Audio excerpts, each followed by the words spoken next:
안녕하세요. 오늘도 사연살롱을 찾아주셔서 감사합니다. 초등학교 앞에서 작은 분식점을 운영하는 이혼 4년차 아줌마입니다. 요즘 저는 힘들 때일수록 긍정의 마음으로 살아야 한다고 생각하면서 삽니다. 저는 원래 긍정적인 성격은 아니었어요. 4년 전 이혼이라는 인생의 큰일을 겪으면서 제 안의 생각이 조금씩 변하게 되었던 거죠. 그래서 살면서 한 번은 제가 겪었던 이야기를 해보고 싶다고 생각했는데 이곳을 알게 되어 머리털 나고 처음으로 글이라는 것을 써보게 되었어요. 저는 어릴 때부터 박복하다 못해 사는 것이 참 지옥이었어요. 아버지는 일용직으로 하루 벌어 하루 사는 분이셨는데 일하는 날보다 술과 노름으로 보내는 날이 더 많았거든요. 그래서 엄마는 먹고 살기 위해 새벽부터 밤 늦게까지 일을 해야 했고 저는 저보다 4살 어린 여동생을 돌보느라 한참 뛰어놀아야 할 그 시기에 친구들과 어울리지 못했어요. 게다가 아빠가 노름으로 돈을 다 잃고서 집에 일찍 오는 날이면 어찌나 저와 동생에게 그 분풀이를 하는지 저와 동생은 아빠에게서 술 냄새만 나면 그 길로 동네 놀이터로 도망가서 해가 다 지고서야 조심조심 집으로 돌아가곤 했어요. 언니, 배고프다. 우리 이제 집에 가면 안 돼? 아직은 안 돼. 언니가 500원 있으니까 우리 이걸로 떡볶이 사 먹자. 정말? 지금은 물가가 많이 올라서 생각지도 못하지만 그때 당시는 500원이면 떡볶이 한 접시는 먹을 수 있었어요. 물론 아주 배부르게 먹을 수 있던 건 아니라서 저는 거의 떡볶이 국물만 찍어 먹을 뿐이었지만 떡볶이를 먹으며 좋아하는 동생의 모습을 지금도 잊을 수 없어요. 그래서 나중에 어른이 되면 내 동생이 좋아하는 떡볶이집을 차리고 싶다고 생각했었는데요. 이제 보니 저는 어쩔 수 없이 분식점을 할 운명이었던 것 같네요. 그렇게 저와 동생은 밖에서 시간을 보내다 햇님이 지고 달님이 모습을 드러내면 집으로 조용히 들어갔어요. 그럴 때면 항상 아빠의 코 고는 소리가 크게 들렸는데 저와 동생은 그 소리를 들으면 아빠가 깊이 잠이 들었다고 생각해 마음을 놓곤 했어요. 그러던 중 저는 초등학교 입학 통지서를 받게 되었죠. 평소 저와 동생이 아빠를 피해 밖으로 다녔다는 걸 알았던 엄마는 더 이상은 이렇게 살 수 없다며 저와 동생을 데리고 아빠 몰래 집을 나왔어요. 엄마, 우리 이렇게 나와도 괜찮아? 나중에 아빠가 우리를 찾아오면 어떡해? 어린 동생은 아빠가 우리를 쫓아올 것이 무서웠는지 어디로 가는지 모를 고속버스 안에서 엄마에게 물었고 엄마는 절대 그럴 리가 없다며 동생을 안심시키는데 솔직히 저도 그때 마음이 싫지 않았어요. 오히려 이젠 더 이상 아빠의 눈치를 보지 않고 살아도 된다는 것이 좋았죠. 하지만 세상은 여자 셋이 살기엔 그리 호락호락한 곳은 아니었어요. 아무것도 없이 시작된 새로운 생활은 여러 번 휘청휘청했죠. 하지만 저는 그때도 예전보다는 행복하다고 생각했어요.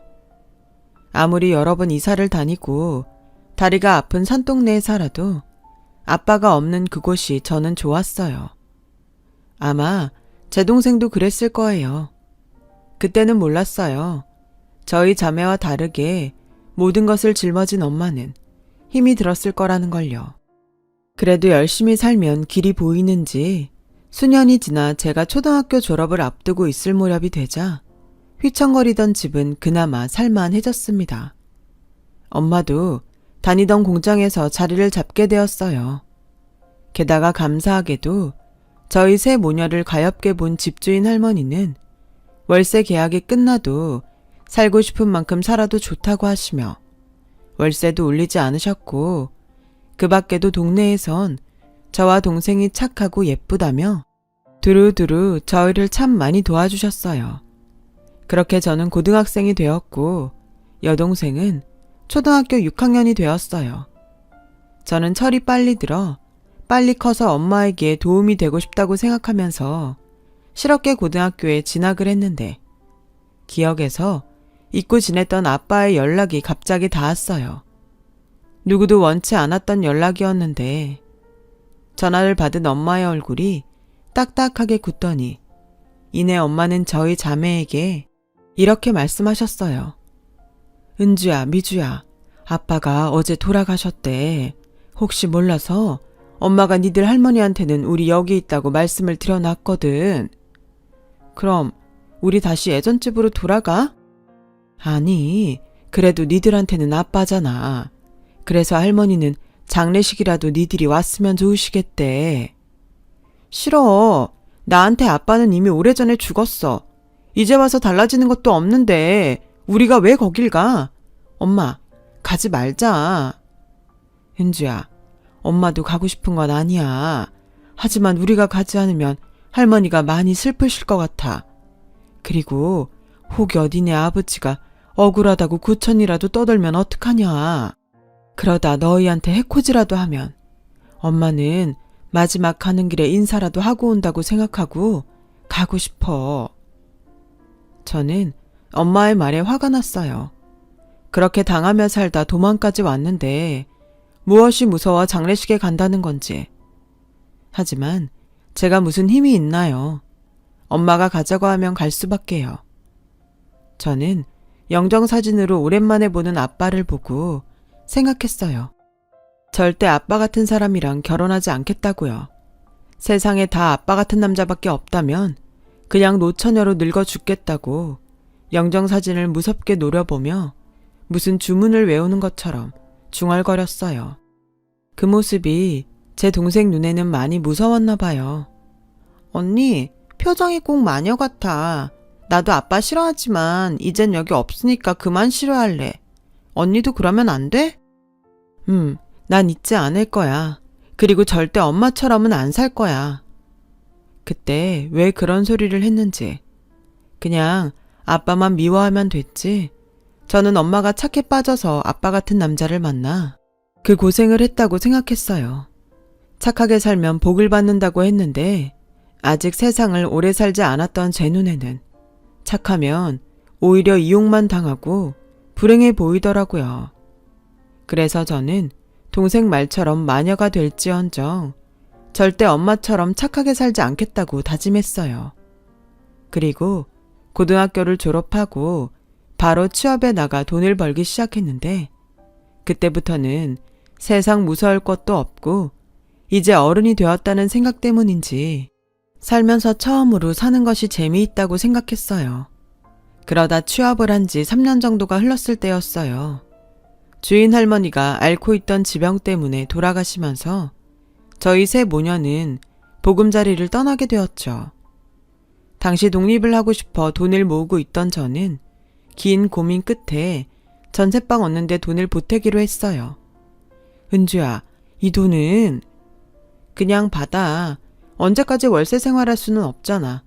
미주는 대학도 가고 싶다고 하는데 공부하고 싶다는 애 무시할 수도 없잖아.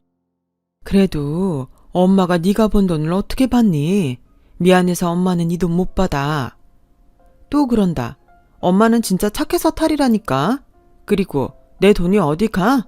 보증금에 묶여서 잘 있을 텐데 나중에 나 시집갈 때 돌려줘. 은주야, 정말 고마워. 그리고 미안해. 엄마가 우리 첫딸한테는 의지만 하고 해준 것이 없어. 이 빚을 어떻게 갚니? 저는 그때는 이해하지 못했어요. 남도 아니고 자식이 돈을 주면 좋아할 것 같은데. 그래서 저는 평생 엄마를 이해하지 못할 거라고 생각했는데 지금 생각해보면 제가 참 철이 없었어요.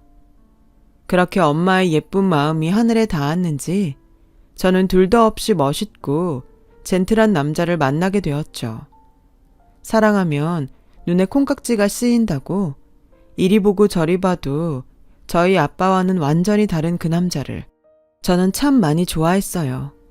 그리고 제 동생과 저희 엄마도 무척이나 마음에 들어 했고요. 그 남자는 저의 전 남편이에요.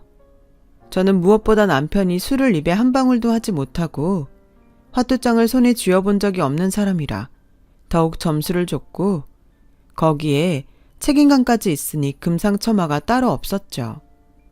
언니, 형부 진짜 좋은 사람 같아. 그래, 우리 은주는 엄마랑 달리 꼭 좋은 사람을 만나 행복했으면 좋겠다고 엄마가 매일 기도했었는데 엄마의 기도를 들어주셨나 보다. 은주야, 꼭 행복해라. 아직 결혼 얘기를 한 것도 아닌데 저희 엄마와 제 동생은 제가 당장 결혼이라도 하는 듯 그렇게 말했어요. 그리고 제 동생은 당연하게 저희 남편을 결혼 전부터 형부라고 불렀어요. 남편은 그 말을 듣기 좋아했어요. 저와 연애를 한 지 1년이 조금 지나자 결혼을 하자고 하더라고요. 그때 제 나이 26살. 지금은 결혼하기 아까운 나이지만 그때는 그 나이가 결혼하기 좋다던 결혼 정년기였죠. 시댁 역시 어렵고 힘들게 산 저에게 기꺼이 손을 내밀어 주셨어요. 남편은 외아들이었는데 몸이 약했던 시어머니는 꼭 딸을 갖고 싶으셨다며 저를 참 좋아해 주셨어요. 이게 나중에 제 발목을 잡게 될 거라는 것을 몰랐던 저는 그 점이 감사하다고 생각했어요. 하지만 제가 결혼을 하고 다니던 직장의 사정으로 퇴직을 하자 시어머니는 저를 아낀다는 이유로 저를 부르시더라고요. 처음엔 좋다고 점심도 같이 먹고 장도 같이 봤었는데 그렇게 한 달, 두 달이 지나니까 슬슬 힘이 들더라고요. 저희 시어머니는 저를 너무 좋아하셔서 점점 제 껌딱지가 되어 가셨거든요. 시아버지와 남편은 그런 제 마음도 모른 채 그걸 참 보기 좋아했어요. 하지만 좋은 것도 지나치면 독이라고 시어머니는 큰일부터 아주 사소한 일까지 저에게 의지하며 함께 하시길 바라셨는데 예, 아가, 나 은행에 가서 적금 하나 들려고 하는데 너 같이 가자. 내가 뭘 아는 게 있어야지. 넌 젊고 똑똑하니까 네가 옆에서 내 대신 설명 잘 듣고 도와줘라. 예, 우리 집 컴퓨터가 안 되는 것 같아. 네가 와서 한번 봐라. 난 도통 아무것도 모르겠다. 이런 식으로 모든 것을 저에게 맡기시는데 저도 제 일과 살림이 있잖아요. 그래서 한 번은 제가 약속이 있어서 오늘은 곤란하다고 조심히 말씀을 드렸는데 제 예상과는 다르게 화를 내시는 통에 정신이 번쩍 든 날도 있었어요. 뭐? 약속? 예, 너는 지금 내가 얼마나 곤란할지 생각도 못하냐? 나는 너를 딸처럼 생각하는데 너는 나를 동네 아줌마만도 못하게 여기는구나. 그래, 나는 이거 가지고 끙끙거릴 테니까 너는 약속이나 나가서 즐겁게 놀아라. 물론 서운하실 수는 있겠죠. 하지만 저런 반응이 올지 몰랐던 저는 그날을 계기로 시어머니의 부탁을 모두 들어드리지는 않았어요. 그때 당시는 제가 뭐든 다 들어드리니 당연히 제가 당신 뜻대로 움직일 거라고 생각해서 그런 반응이 나왔다고 판단했거든요. 하지만 시어머니는 제 생각과는 달랐어요. 너는 어쩜 사람이 이랬다 저랬다 하니? 처음에는 착한 며느리인 척 굴더니 이제는 뭐 볼장 다 봤다는 거야? 너 내가 그렇게 안 봤는데 애가 아주 못 쓰겠구나. 원래 시자 달고 있으면 힘들다고 하더니 저는 시어머니가 점점 감당하기 어려웠어요. 그래서 남편에게 이야기를 했는데 에이, 당신이 너무했네. 우리 엄마가 당신을 얼마나 좋아하는데. 그러지 말고 우리 엄마한테 좀 잘해줘. 자식이라고는 나 하나잖아.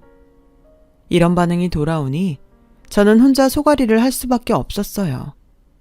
그리고 한 번은 이미 일주일 전부터 친정에 엄마를 보러 간다고 말씀을 드렸는데도 시어머니는 기가 막히게 그날 아침에 제가 아니면 안 된다며 친정에 가지 말고 자기랑 부동산에 가자고 막무가내로 이야기하셨는데요.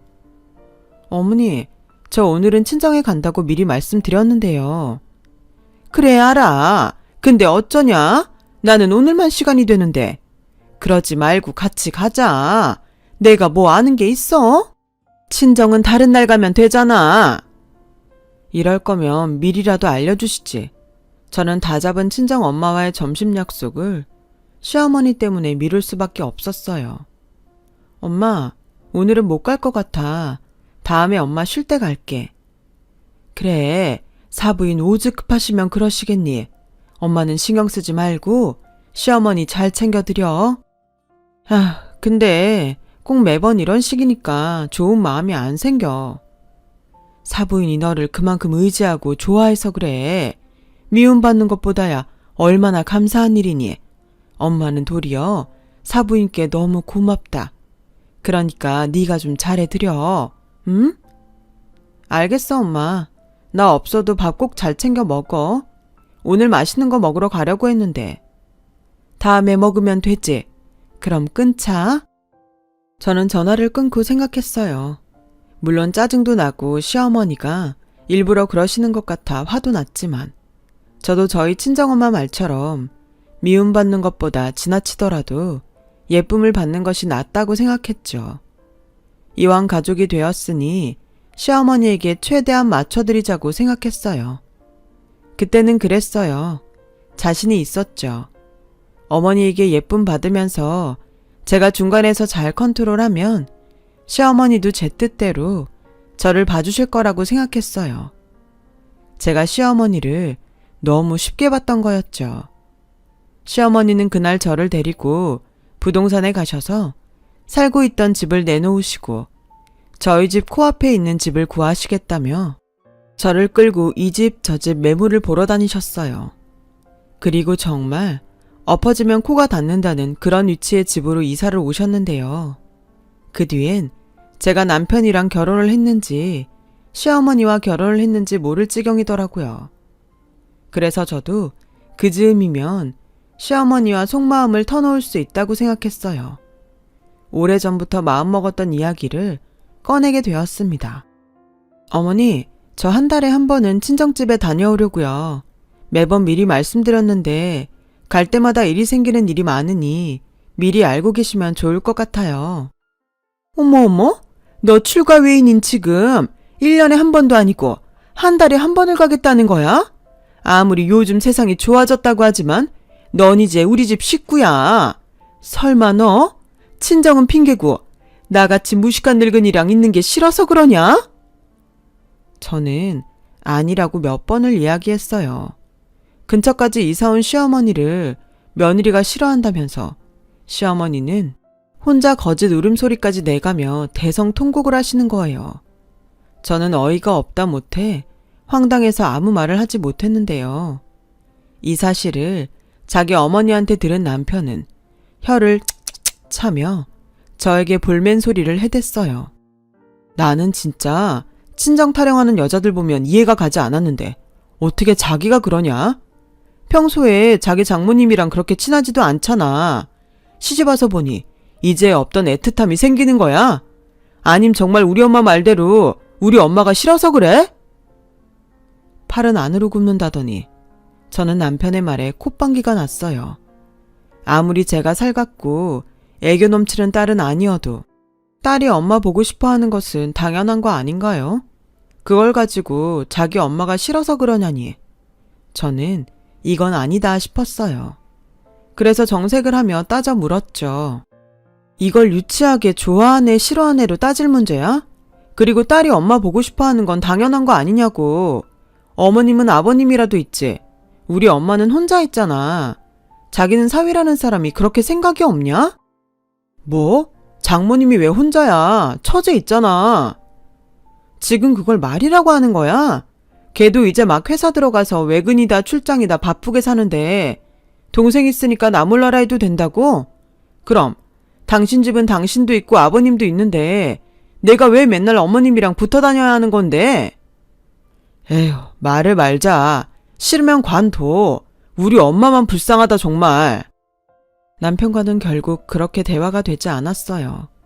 아니, 저를 이해할 마음이 없어 보여서 더는 대화를 섞고 싶지 않아 제가 입을 닫아버렸죠. 그러자 부부 사이는 금세 거리가 생겨났어요. 그렇게 반년이 흘렀더라고요. 저는 남편과 시어머니가 보란 듯 한 달에 한 번은 물론이고 친정에 갈 일이 생기면 이젠 미리 이야기도 하지 않고 자유롭게 다녔어요. 아마 말은 하지 않았지만 그런 제가 마음에 들지 않았겠죠. 그래도 저는 내심 며느리이고 와이프다 보니 어느 시점에는 이들과 풀고 예전처럼 잘 지내도록 노력할 생각은 하고 있었는데, 그러던 어느 날 제가 시집을 간 이후로 혹시 저에게 피해를 줄까 연락을 자주 하지 않았던 동생에게 연락이 왔더군요. 저는 동생의 말을 듣고 한동안 멍해질 수밖에 없었는데요. 저희 엄마가 글쎄 저희 자매에게 말도 하지 않고 있다가 제 동생에게 위암 수술을 받아야 해서 보호자로 같이 가달라고 했다는 거예요. 숨길 게 따로 있지. 그런 일을 엄마는 혼자서 해결하려 했다니. 저는 그 소리에 가슴이 쿵 하고 내려앉는 듯 했어요. 그래서 바로 다음날 친정에 갔죠. 미련하게 그걸 숨기냐고 또 큰 소리를 냈어요. 본심은 아니었지만 엄마한테 화가 나더라고요. 저희 엄마는 화를 내는 제 손을 잡으며 이렇게 말씀하셨어요. 성질내지 마. 네가 성질낸다고 엄마 병이 나? 엄마는 그냥 니들이 아니라 엄마가 걸려서 다행이다 싶어. 수술만 아니면 니들 걱정할까봐 말 안 하고 싶었는데 엄마 괜찮아. 정말이야. 엄마, 이게 지금 그렇게 쉽게 생각할 일이야? 어렵게 생각하면 뭐가 또 달라져? 우리 그냥 단순하게 살자. 이왕이면 긍정적으로. 그렇게 속만 상한 채 집으로 왔는데 제 속도 모르고 시어머니는 저희 집으로 오셔서 저에게 또 친정에 다녀오는 거냐며 비꼬지 뭐예요. 너는 내가 말을 안 한다고 아주 신이 났구나. 내가 전에도 말했지. 여자는 결혼하면 출가 외인이라고. 나는 시집와서 친정을 1년에 한 번 갈까 말까 했다. 특별한 일도 없는데 시집간 딸이 뭐 때문에 친정에 자꾸 가는데? 어머니, 사실은 저희 엄마가 암에 걸리셨어요. 그래서 곧 수술도 하셔야 하고. 저 지금 머리가 너무 복잡한데 어머님 잔소리 다음에 들으면 안 될까요? 저는 이런 얘기를 하면 저희 시어머니도 놀라서 그러라고 하실 줄 알았어요. 그런데 암? 얘 요즘 암이 어디 병이니? 그리고 설사 죽는다고 해도 사람은 원래 모두 죽어. 유나는? 그래서 뭐 앞으로도 계속 친정에 들락날락 하겠다고? 너 아주 좋은 핑계거리 생겼구나. 어머니, 어떻게 말씀을 그렇게 하세요? 죽는다니요. 어머머, 어디서 지금 큰 소리야. 암에 걸린 건 니네 엄마지 내가 아니야. 지금 어디에 화풀이를 하는 거야? 네, 저희 엄마가 아프지. 어머님이 아픈 건 아니죠. 그런데요, 어머니 말씀대로 사람은 다 죽는데 어머님은 아프지 말란 법이 있나요? 뭐? 너 지금 나한테 악담하냐? 저는 더는 시어머니를 상대하기 싫어서 일어나 화장실로 들어갔어요.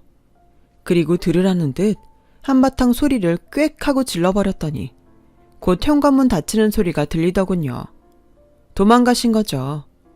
그리고 곧 남편에게 전화가 왔어요. 장모님 암이라며. 어떻게? 보험은 있으셔? 뭐? 자식이라고 자기랑 처제뿐이잖아. 장모님 돈 모아놓으신 거라도 있으시겠지? 지금 우리 엄마 아프다는데 자기는 돈 걱정하니? 현실적인 고민이잖아. 우리 외벌이라 힘들고 처제는 이제 직장생활 시작했는데 모은 돈이 있겠어? 자기는 걱정 안 돼? 난 지금 엄마가 우리한테도 숨기고 그동안 아팠을 거 생각하면 그딴 돈 걱정은 안 들더라. 고마워. 걱정거리 늘려줘서. 그리고 나 당분간 친정에 가 있을 거야. 이유는 말하지 않아도 되지? 에이, 그럼 나는 어쩌라고. 밥이며 빨래며. 그건 오바다. 그리고 자기 없으면 우리 엄마는 어떡해. 우리 엄마가 거기까지 허락해야 해. 그러지 말고 자기는 무슨 일 생기면 가. 처제 있잖아. 허락? 야, 너 나중에 니네 부모 아프면 내가 똑같이 한다. 저는 듣다 도저히 참을 수 없어서 남편에게 처음으로 야소리를 했어요. 그러자 남편은 내심 놀랐는지 꿀먹은 벙어리가 되었고 저는 더 들을 말도 없을 것 같아서 전화를 끊고 친정으로 갔어요. 시어머니는 전화로 무슨 경우 없는 짓이냐며 저에게 이혼당하고 싶냐고 큰 소리를 내더라고요. 세상에, 제가 이혼당할 만큼 무슨 나쁜 짓을 했나요? 지금 생각해도 화가 나요. 그래서 저는 이게 이혼 사유가 된다면 이혼하겠다고 말하고 전화를 끊었어요. 그리고 남편 전화든 시어머니 전화든 일절 받지 않고 그저 저희 친정엄마가 입원한 병원에서 저희 엄마 간병하는 일에만 신경을 썼는데요. 속상하게 저도 보지 않는 눈치를 저희 친정엄마가 보더라고요. 너 이러지 말고 집에 들어가. 내가 불편해서 도리어 죽겠다. 뭐가 불편해? 자식이 부모 병간호하는 게 그렇게 잘못이야? 엄마 수술도 잘 받았고 앞으로 항암도 잘 받을게. 그러니까 너는 그냥 엄마 신경 쓰지 말고 네 식구들 챙기면서 편하게 살아. 엄마가 그러니까 내가 더 짜증나. 그냥 내가 해주고 싶다고 하면 고맙다고 하면 되지. 하나도 안 고마워. 엄마는 옛날 사람이라 네가 이러는 거 사돈 눈치 보이고 정서방한테 미안해. 저는 엄마의 등살에 어쩔 수 없이 집으로 갔어요. 집에 가서 며칠 있다 다시 병원으로 갈 생각이었지만요. 그런데 매일 제가 집에 들어왔는지 확인이라도 하셨는지 시어머니는 기다렸다는 듯 저희 집으로 찾아와 큰 소리로 저를 부르더라고요. 얘기 좀 하자며 저를 자리에 앉으라 하셨는데요. 내가 정말 기가 막혀서 너 없는 동안 생각을 많이 해봤다. 그래, 부모가 죽을 뻥에 걸렸다고 하니 네 마음이 뭐 정상이겠니? 내가 다 이해하마. 내가 그만큼 너를 친딸처럼 여겨서 그러는 거야. 그래, 친정엄마는 어째 가망이 있어? 괜히 아픈 사람 더 고생시키는 거 아니냐? 그러지 말고 어디 공기 좋은 시골이라도 가셔서 남은 시간 편안하게 해드리는 게 낫지 않겠니? 어머니, 저희 엄마 수술 잘 끝났어요. 저희 엄마 안 죽어요. 친딸처럼 여긴다며 마치 저희 엄마를 곧 죽을 사람처럼 말하는 시어머니가 진짜 미웠어요.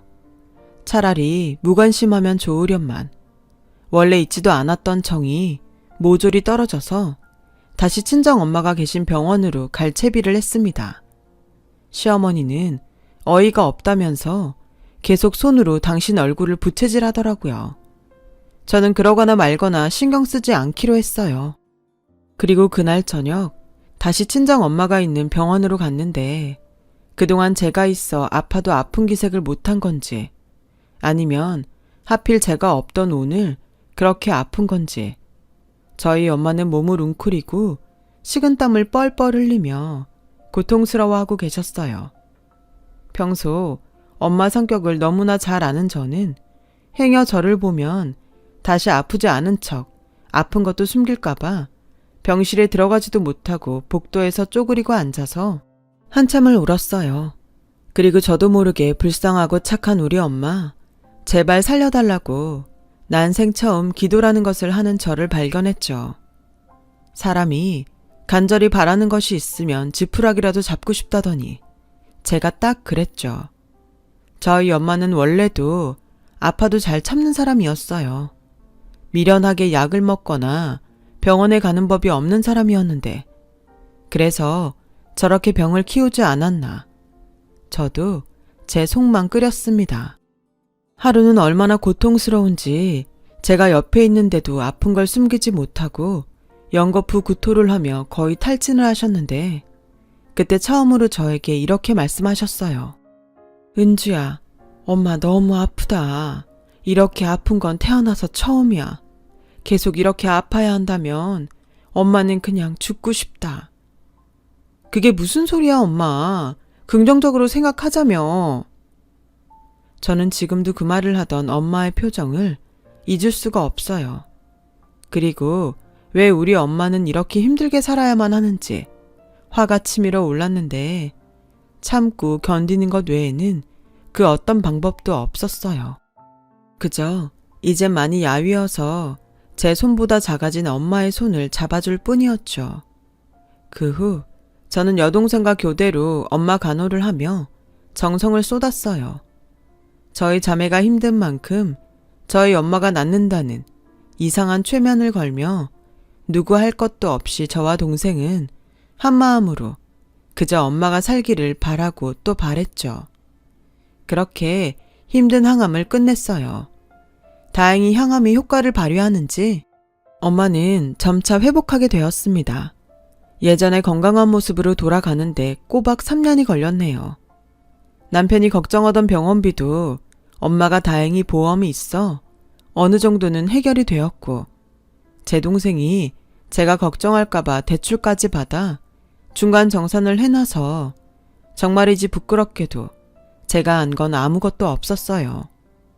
그런데 남편은 계속 자기한테, 그리고 자기 집에 소홀히 하냐며 투정을 부리더라고요.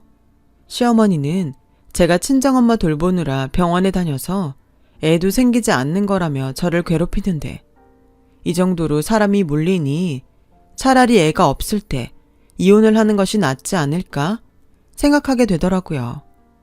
이상하게 그런 생각을 하게 되자 그동안 화나고 서운했던 마음이 오히려 편안해지더군요. 그렇게 미움이라는 감정도 없어져 갈 즈음, 얘 어떡하니?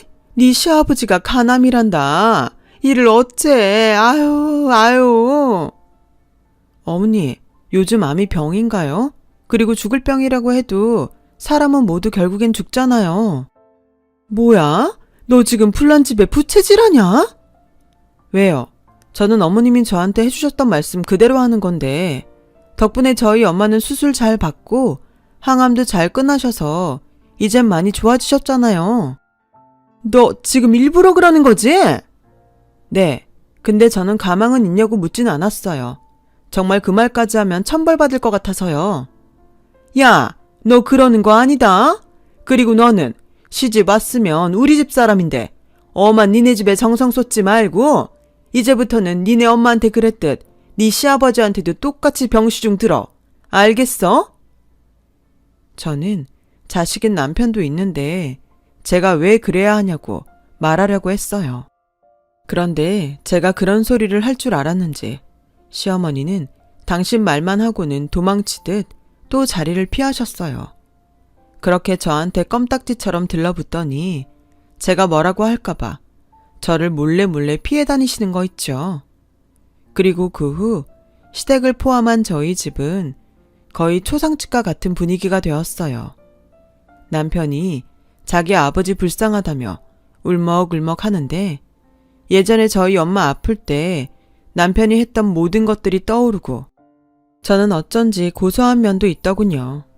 네, 저 못된 사람 맞아요. 그런데 제가 받은 서러움이 커서 그런 걸 어쩌겠어요. 대신 그 마음이 얼마나 고통스러운지 알기에 저는 누구들처럼 속을 뒤집어 놓지는 않았는데요. 그런 제 속을 남편이 먼저 뒤집더라고요.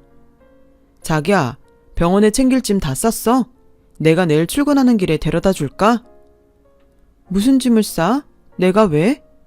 왜긴 자기가 우리 아버지 병간호 해야지. 뭐? 그걸 지금 나한테 묻지도 않고 당연히 해야 한다고 생각하는 거야? 당연하지. 자기는 며느리고 또 우린 외벌이잖아. 장모님 때 한번 해봤으니까 자기가 오죽 잘하겠어? 엄마도 연세가 있으시니 병원에 오래는 못 있잖아. 아니 왜? 나하고 다닐 때는 기운이 펄펄 나셨는데 왜? 왜 이제는 힘들다는 건데? 그리고 우리 엄마 아플 때 생각을 해봐. 내가 진짜 그때 겪은 거 똑같이 해주려다 참았는데 뭐라고? 당신 그렇게 안 봤는데 진짜 너무하다. 며느리가 시부모 병간호하는 게 그게 그렇게 어려운 일이야? 자기가 해봐. 그게 얼마나 어려운데. 왜? 또 외벌이 타령하게? 그럼 내가 돈 벌면 되겠어? 저는 그렇게 말하고 직장을 구하러 다녔어요. 남편은 꼴에 자존심 있다고 저에게 병간호하라는 말은 더는 못하고 자기가 회사에 휴가를 내고 어디 한번 해보자는 듯 병간호에 들어갔는데요. 한 일주일 정도 병원에서 상주하며 시아버님 병간호를 하던 남편이 힘이 들었는지 진심인지 연기인지 저에게 두 손 두 발 다 들고 들어와 이렇게 말하더군요. 자기야, 내가 잘못했어. 병간호가 이렇게 힘든 건지 나는 정말 몰랐어. 그동안 내가 정말 미안했다. 참 빨리도 한다. 그리고 고작 일주일하고 나가 떨어지냐? 나 앞으로 자기가 장모님한테 간다고 하면 토달지 않을게. 그러니까 제발 자기가 나 좀 도와주라. 응? 솔직히 머리로는 아니라는 것을 알았어요. 하지만 그동안 살았던 정이 뭔지, 그리고 시어머니면 몰라도 시아버지에게는 감정이 없었던 저는 슬슬 마음이 약해지기 시작했어요. 제가 도맡아서 하는 것이 아닌 남편과 그리고 시어머니와 같이 하는 건 뭐 어찌어찌 할 수 있을 거라는 생각도 들었고요. 하지만 어이없게 남편과 시어머니는 제가 시아버님 병실의 모습을 나타내자 옳았구나 하고 병실을 비우기 시작했고, 남편은 황당하게 친구들과 밤낚시를 가겠다며 저에게 두꺼운 잠바가 어디 있냐고 물어보는데 머리에서 띵 하고 어떤 이성의 줄이 툭 끊어져 버리고 말았어요. 뭐야? 가긴 어딜 가? 나 혼자 아버님 병실에 있으라고? 에이, 무슨 간병을 2명이나 해. 나 그동안 간병하느라 힘들었으니까 숨통 좀 트이고 올게. 자기는 장모님 댁 경험도 있으니까 간병의 프로잖아. 프로 같은 소리 하시네. 저는 남편의 말에 약에 취해 주무시는 아버님이 계시건 말건 남편의 핸드폰을 바닥에 집어 던졌어요. 그리고 이렇게 말했죠. 숨통? 내 숨통은 꽉꽉 조여놓고 너는 숨통을 트이러 가? 미친 거지? 여기 누워있는 사람이 내 아버지야? 진짜 염치도 없다. 미안하다며? 앞으로 잘한다며? 간병의 프로? 이게 진짜 죽고 싶나? 너 내가 호구로 보이냐? 왜 이래? 그리고 핸드폰 바꾼 지 얼마 되지도 않았는데. 그래? 이참에 핸드폰이 아니라 와이프를 바꿔. 난 진짜 당신이랑 가족 못 먹겠으니까 우리 이혼해. 그때였어요. 무슨 바람인지 병실에 찾아온 시어머니는 저와 남편이 싸우고 있는 장면을 고스란히 다 목격했고, 다짜고짜 저에게 달려들어 손을 올리는데 제가 그 손을 꽉 잡았어요. 설마 이 손으로 지금 저 치려고 하셨어요? 그래, 어디 옆엔 내가 서방한테 고함질이야. 불쌍한 거 내가 참고 받아줬더니 이게 아주 지 분수도 모르고 까불어? 아, 그러셨어요? 왜 그러셨어요? 그때 참지 말고 받아주지도 마시지. 그랬으면 저도 이런 더러운 걸 안 보고 살았을 텐데요. 자기 우리 엄마한테 지금 무슨 말을 하는 거야? 진짜 해보자는 거야? 뭐야? 해보자는 거야. 툭 까놓고 자기 내가 우리 엄마 병간호할 때 뭐 했어? 도와주기는커녕 나한테 밥 타령 빨래 타령 했지. 그리고 내 동생 있는데 내가 병간호하는 건 오바라며. 그럼 지 부모인데 나한테 떠넘기고 놀러가는 건 정상이냐? 사람들이 어떻게 그래? 아버님이 불쌍하다. 저는 그렇게 속에 담아뒀던 것을 터뜨리고 병실을 나왔어요. 분명 처음 아버님 병실을 찾았을 때는 저도 성심성의껏 하려고 했는데, 막상 놀러갈 궁리를 하는 남편과 자기 남편인데도 저에게 병간호를 떠넘기려는 시어머니를 보니 그 마음이 싹 식어버렸어요. 그리고 이 인간과는 앞으로 살아도 미래가 없겠다는 생각이 들더군요. 한때는 친정 아빠와 달라서 너무나도 좋아했던 사람인데 이제 보니 그 사람은 자기 이익만 챙기는 사람이었더라고요. 그래서 저는 이제라도 제 선택을 번복하고 싶어졌어요. 그래서 집에 오자마자 제 짐을 싸 친정으로 가버렸어요. 남편은 제가 짐을 싸서 친정으로 갔다는 사실을 안 후로 전화와 문자로 화를 내며 당장 와서 결판을 짓자고 난리더라고요. 거기에 시어머니까지 합세해 저에게 며느리가 어떻게 시아버지 간호하기 싫어서 친정으로 내빼냐는 그 말에 저는 오히려 웃음이 났어요. 진짜 간호하기 싫어하는 사람들이 누군데 그런 소리를 할 수 있나. 정말 어이가 없더라고요. 그리고 더 가관은 내가 이번 한 번만 용서해 줄 테니까 당장 들어와서 우리 엄마한테 잘못했다고 빌고 아버지 병간호나 해. 라는 남편의 음성 메시지였는데요. 제가 미치지 않고서 그런 메시지를 받고 집으로 돌아가겠어요? 저는 다음날 바로 변호사 사무실을 찾아가 남편에게 이혼 서류를 보냈어요. 그러자 남편은 또 고맙게도 저에게 차마 입에 담을 수 없는 욕설을 퍼부으며 전화를 했고, 저는 아무렇지 않은 듯 화도 내지 않고 이렇게 말했네요. 지금 당신이 하는 말 모두 녹음되고 있어. 나도 계속 당신에게 폭언을 듣고 가만히 있을 수는 없잖아. 그러자 남편은 갑자기 꿀먹은 벙어리가 되더니 전화를 끊어버렸고, 아이도 없었던 저희 부부는 그렇게 남남이 되었어요. 뭐 욕심을 내자면 재산 분할이다, 위자료다, 그런 걸 따질 수도 있었지만 툭 까놓고 돈도 없는 집이라 그러고 싶지도 않았어요. 그저 하루빨리 남남이 돼서 보지 않았음 했죠. 그리고 저는 바라는 대로 남편과 남남이 되었어요.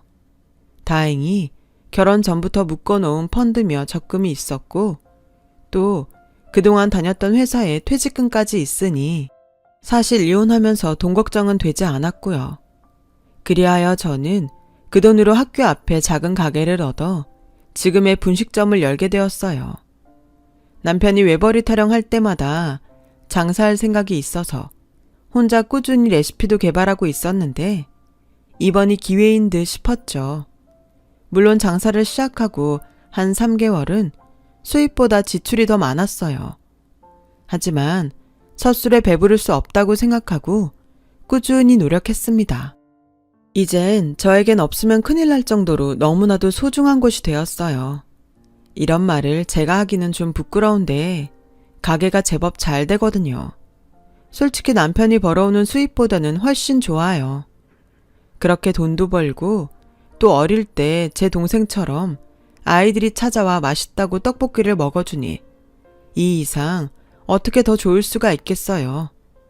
게다가 요즘은 집에서 쉬기만 하면 너무 힘들다고 엄마가 가게에 나와 계시는데, 평생 선머신 같은 장녀였던 저는 요즘은 나이를 거꾸로 먹는지 엄마한테 장난도 치고 엄마와 수다를 떨며 마냥 즐거운 시간을 보내고 있어요. 마치 지난날의 보상이라도 받는 것처럼요. 그러던 중 어디서 제 소식을 들었는지 어느 날 남편이 저를 찾아왔고, 자기가 정말 잘못했다면서 다시 잘해보자고 하는데, 그러면서 이 인간이 뭐라고 한 줄 아세요? 근데 들리는 말에 자기 가게가 제법 잘 된다며? 얼마나 벌어? 솔직히 요즘 내가 회사를 그만둬서. 사실 저도 알고 있었어요.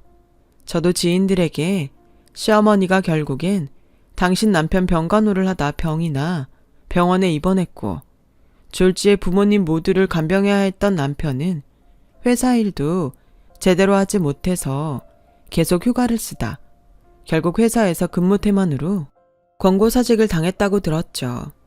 그래서 병간호도 해주고 돈도 잘 벌어줄 수 있는 저를 이 남자는 아마도 수소문을 했었던 것 같아요. 저는 남편이 저를 찾아온 의도가 너무 나쁘고 또 화가 나서 행여 떡볶이 먹는 애들이 놀랄까?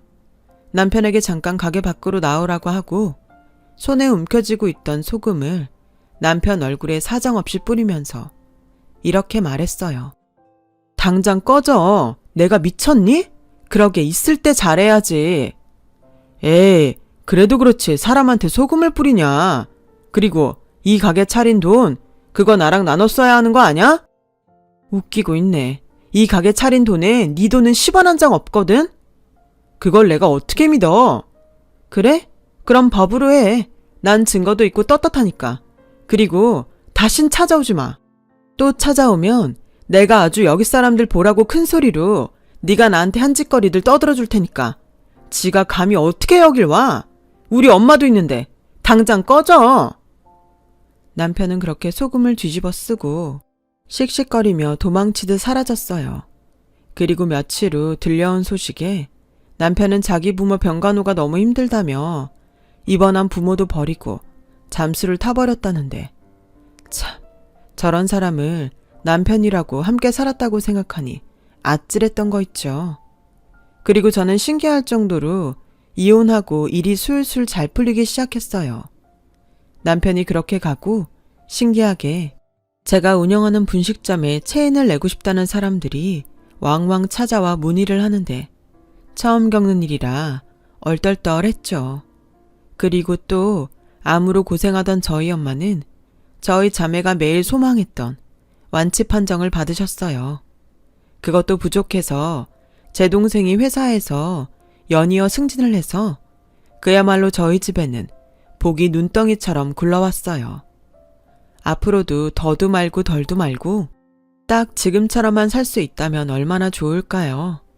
그래서 저는 제가 먼저 좋은 일을 많이 하는 사람이 되기로 마음먹었어요. 제가 한 좋은 일들이 돌아 저희 가족에게 행복을 가져왔으면 해서요. 결국 저도 바라는 것이 있어 그런 마음을 품게 된 게 맞아요.